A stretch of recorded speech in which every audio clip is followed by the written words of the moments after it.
ತಮಿಳುನಾಡಿನಲ್ಲಿ ಪೆಟ್ರೋಲ್ ಮುಗಿಯುತ್ತೆ ಅನ್ನೋ ಗಾಳಿ ಸುದ್ದಿ. ಬಂಕ್ಗಳ ಮುಂದೆ ಕಿಲೋಮೀಟರ್ ಉದ್ದದ ಕ್ಯೂ, ಆತಂಕದಲ್ಲಿ ಜನ. ಎಲ್ಪಿಜಿ ಸಿಲಿಂಡರ್ ಪೂರೈಕೆಯ ಸಮಸ್ಯೆಯ ಬೆನ್ನಲ್ಲೇ ಮುಂದೆ ಪೆಟ್ರೋಲ್ ಸಿಗುವುದಿಲ್ಲ ಮತ್ತು ದರ ಭಾರಿ ಏರಿಕೆಯಾಗಲಿದೆ ಎಂಬ ಸುಳ್ಳು ಸುದ್ದಿ ಹಬ್ಬಿದ್ದರಿಂದ ಸಾರ್ವಜನಿಕರು ಆತಂಕಕ್ಕೊಳಗಾಗಿದ್ದಾರೆ.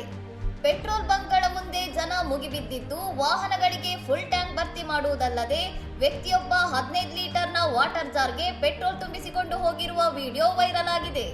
ಮಧ್ಯಪ್ರಾಚ್ಯದ ತೈಲ ಬಿಕ್ಕಟ್ಟಿನ ನಡುವೆಯೂ ಭಾರತಕ್ಕೆ ಯಾವುದೇ ಪೆಟ್ರೋಲ್ ಅಭಾವ ಎದುರಾಗುವುದಿಲ್ಲ ಎಂದು ಕೇಂದ್ರ ಸರ್ಕಾರ ಈಗಾಗಲೇ ಅಧಿಕೃತವಾಗಿ ಸ್ಪಷ್ಟಪಡಿಸಿದೆ. ದೇಶದಲ್ಲಿ ತುರ್ತು ಬಳಕೆಗೆ ಅಗತ್ಯವಿರುವಷ್ಟು ತೈಲ ದಾಸ್ತಾನು ಸಂಗ್ರಹವಿದೆ ಹಾಗೂ ಇತರ ದೇಶಗಳಿಂದಲೂ ಕಚ್ಚಾ ತೈಲ ಪೂರೈಕೆ ಸುಗಮವಾಗಿ ನಡೆಯುತ್ತಿದೆ ಎಂದು ಸರ್ಕಾರ ಭರವಸೆ ನೀಡಿದೆ.